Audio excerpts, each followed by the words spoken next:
अस्सलाम वालेकुम, कैसे हैं आप सब। आई होप कि आप सब बिल्कुल ठीक ठाक होंगे। फ्रेंड्स, आज हम बात करेंगे पर्सलेन प्लांट के बारे में। ये एक बहुत ही खूबसूरत प्लांट है। हो सकता है आपने अपने गार्डन में इसको देखा हो, आपने खुद से ना लगाया हो ये प्लांट, और आपने इसको वीड समझ कर उखाड़ कर फेंक दिया हो। तो फ्रेंड्स, मैं आज आपको बताऊँगी इसकी खसूसियात, इसकी केयर और इसके जो फ़ायदे हैं वो आज हम डिस्कस करेंगे। इसके बाद आप ज़रूर इसे अपने गार्डन में रहने देंगे, और अगर आपके गार्डन में ये नहीं है तो आप इसकी कटिंग या इसके सीड्स के ज़रिए इसको ज़रूर ग्रो करेंगे। क्योंकि फ्रेंड्स, ये देखने में भी बहुत ही खूबसूरत प्लांट, ऑर्नामेंटल प्लांट के तौर पर भी यूज़ होता है, और ये एक पेरिनियल हार्डी प्लांट है। पेरिनियल से मुराद ये है कि ये सदाबहार 24 घंटे नहीं, साल के 12 महीने ये आपके गार्डन में रहता है। और इस पर फ्लावरिंग बहुत ही ज़बरदस्त होती है। बस फ्लावरिंग का सीज़न इसका गर्मियों का सीज़न है। जो ही गर्मी स्टार्ट होती है, बाहर का मौसम शुरू होता है, इस पर फ्लावरिंग स्टार्ट हो जाती है, और गर्मियों के एंड तक फ्लावरिंग इस पर होती ही रहती है। इसके डिफरेंट कलर्स के फ्लावर्स में ये आता है। येलो कलर्स में भी होते हैं इसके फ्लावर्स, रेड कलर में भी होते हैं। और कटिंग आप इसकी चाहे छोटी लगाएं या बड़ी लगाएं, बहुत ही आसानी से ग्रो हो जाता है। मैंने फ़र्स्ट टाइम जब ये देखा था तो ये मेरे गार्डन में एज ए वीड खुद ही ग्रो हुआ था। उसके बाद मैंने इसकी छोटी छोटी कटिंग्स लेकर मुख्तलिफ प्लांटर्स में लगाई, तो मैंने ये देखा कि बहुत ही आसानी से इसकी कटिंग्स ग्रो हो जाती हैं। आप चाहे किसी भी मौसम में इसकी कटिंग लगाएं, और ख़ास तौर पर मानसून के मौसम में तो वैसे ही सारी कटिंग्स बहुत आसानी से लग जाती हैं, और गार्डनर हजरात के लिए बहुत आइडियल मौसम माना जाता है। और हवा में जो नमी होती है उसका तनासुब काफ़ी ज़्यादा होता है मानसून के मौसम में, तो इसकी कटिंग दूसरे दिन ही रूट्स पकड़ लेती है। तो फ्रेंड्स, मेरे पास काफ़ी सारे प्लास्टिक के कंटेनर्स पड़े हुए थे, तो मैंने सोचा कि आज मैं आपको इसकी कटिंग भी लगाना सिखाऊं, और इसकी केयर के हवाले से भी हम कुछ टिप्स डिस्कस कर लेते हैं, और देखते हैं कि कौन कौन से फर्टिलाइज़र इसके लिए आइडियल होते हैं। तो फ्रेंड्स, मेरा चूँकि ज़ाती तजर्बा है और मैंने इसे काफ़ी दफ़ा ग्रो किया है, बहुत अच्छे तरीके से मेरे पास ये ग्रो हुआ है ये प्लांट। आप इसे चाहें तो हैंगिंग बास्केट्स में भी लगा सकते हैं, बहुत खूबसूरत लगता है, बहुत ईजी टू ग्रो और बहुत ही सस्ता प्लांट है ये। फ्रेंड्स, आप अपने नेबर से कहीं से भी इसकी कटिंग लेकर लगा सकते हैं। मेरे पास काफ़ी ज़्यादा हैं इसके कलर्स। अभी इसके जो फूल हैं वो बंद हो चुके हैं, वरना दिन के वक्त इसके काफ़ी खूबसूरत येलो और रेड कलर के फूल खिले हुए थे। फ्रेंड्स, इसके जो सीड्स हैं वो भी बनना शुरू हो चुके हैं। ब्लैक कलर के बहुत ही टाइनी से सीड्स होते हैं जो खुद ही स्प्रेड होते रहते हैं और काफ़ी ज़्यादा फैल जाते हैं। तो आप कोशिश ये करें कि आप इसको कंटेनर्स में लगाएं, ताकि ये आपके गार्डन में बहुत ज़्यादा ना फैले। वैसे अगर आप इसको बहुत ज़्यादा फैला भी देते हैं तो ये आपके लिए यूज़फुल ही है, क्योंकि इसके अंदर बहुत सारे वाइटमिन्स और मिनरल्स ऐसे पाए जाते हैं जो कि हमारे लिए बहुत ही ज़्यादा हेल्दी होते हैं।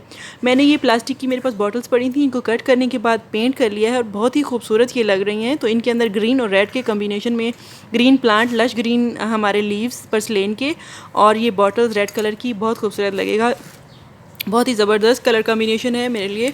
फ्रेंड्स, मैंने इसके अंदर गोबर खाद और नीम खली पहले से ही सॉइल के अंदर थोड़ी सी ऐड की हुई है। इसके अलावा हम चाहते हैं कि इस पर बहुत अच्छी फ्लावरिंग हो इनकी कटिंग्स पर, तो हम इसमें बनाना पील फर्टिलाइज़र मैंने ओवरनाइट केले के छिलके भिगो कर रख दिए थे। अब इन केले के छिलकों का पानी इसके अंदर थोड़ी सी हल्दी में ऐड कर लें, क्योंकि मानसून का मौसम है और काफ़ी ज़्यादा पौधों को फंगस का प्रॉब्लम हो जाता है। अगर थोड़ी सी भी ओवर वाटरिंग हो जाए तो हमारी जो सॉइल है उसके अंदर फंगस पिनपने लग जाती है, और फंगस को कंट्रोल करने के लिए हमें चाहिए कि हम नेचुरल जो एंटी फंगल चीज़ें हैं वो ज़रूर ऐड करें। जैसा कि हल्दी, इसके अंदर बहुत सारी नेचुरल एंटी फंगल प्रॉपर्टीज़ होती हैं जो कि फ़ंगस के पोर जो हैं उनको डेवलप होने से रोकता है। तो ये हम पानी के अंदर 1 चम्मच हल्दी भी ऐड कर लेंगे, जिसे टर्मेरिक पाउडर भी कहा जाता है। तो फ्रेंड्स, ये अच्छी तरह से हम मिक्स करने के बाद इस पानी से अपनी जो सॉइल हमने ली है, ये काफ़ी ड्राई है, तो इसको मॉइस्ट कर लेंगे। ये पानी हम एक बॉटल में डालकर तो इस अपने पॉट्स के अंदर डालेंगे, और अपनी सॉइल को अच्छे तरीके से मॉइस्ट कर लेंगे कटिंग लगाने से पहले।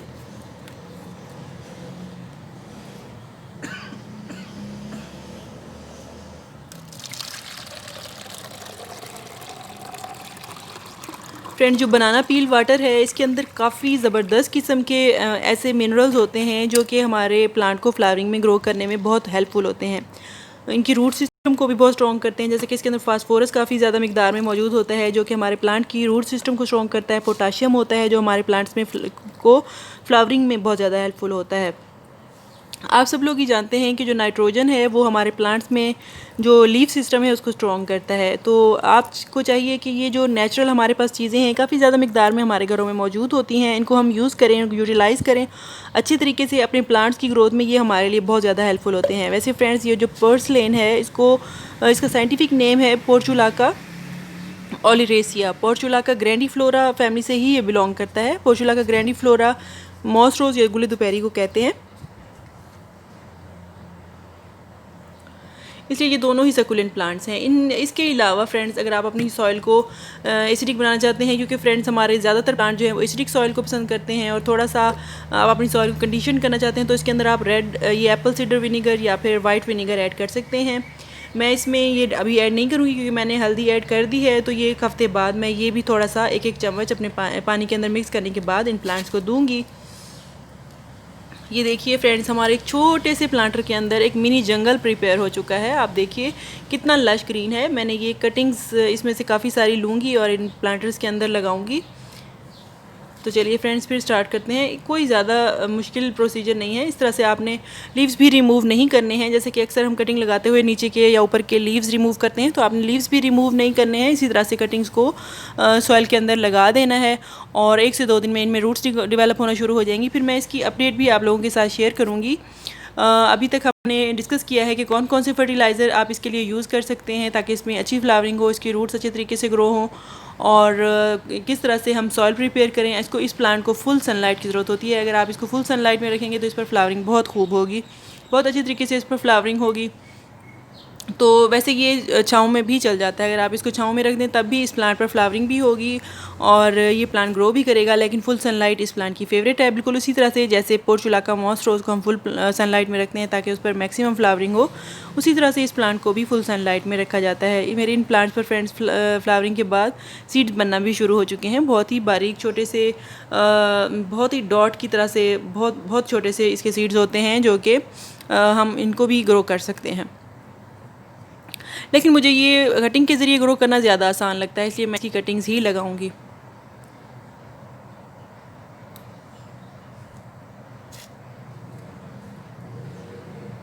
फ्रेंड्स, ये इंडिया का ही नेटिव प्लांट है। इसको सालन के तौर पर एज ए सैलेड भी यूज़ किया जाता है।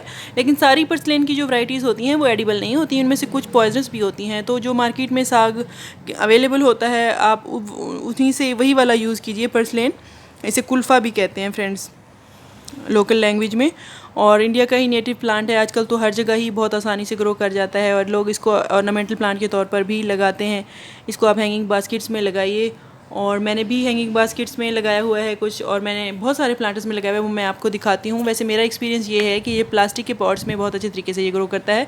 तो मेरे पास वैसे ही हमारे घरों में प्लास्टिक की जो बॉटल्स होती हैं, हम उन्हें चाहिए कि हम उनको रिसाइकिल कर लें और उनके अंदर इस तरह के खूबसूरत से पौधे लगा लें जो कि हमारे एनवायरनमेंट के लिए भी बहुत अच्छे हों। इनके ऊपर फ्रेंड्स पॉलिनेटर्स भी बहुत आते हैं, बहुत ही खूबसूरत मैंने देखी हैं अपने गार्डन में बटरफ्लाइज़, जो कि इनकी फ्लावर्स के ऊपर आती हैं, और बहुत ही खूबसूरत सा हमारा एक इन्वायरमेंट क्रिएट होता है फ्रेंड्स। इसके अलावा ये हमारे दूसरे प्लांट की भी पॉलिनेशन साथ में कर जाती हैं। ये देखिए फ्रेंड्स, मैंने ये मिट्टी के टेराकोटा पॉट्स के अंदर भी लगाए थे पर्सलिन की कटिंग्स, और लेकिन ये उतनी लश ग्रीन नहीं है जितनी लश ग्रीन ये हमारी प्लास्टिक वाले कंटेनर में लगी हुई। ये देखिए दूसरा ये मेरा पॉट है जिसके अंदर मैंने ये कटिंग्स गुले दोपहरी की भी लगाई थी, और साथ में पोर्चुलाका ओलिरेसिया की भी लगाई थी। ये पर्सलेन भी साथ में लगी हुई है। दोनों ही बहुत खूबसूरत प्लांट्स हैं। फ्रेंड्स, मिलते हैं नेक्स्ट वीडियो में किसी और टॉपिक के साथ।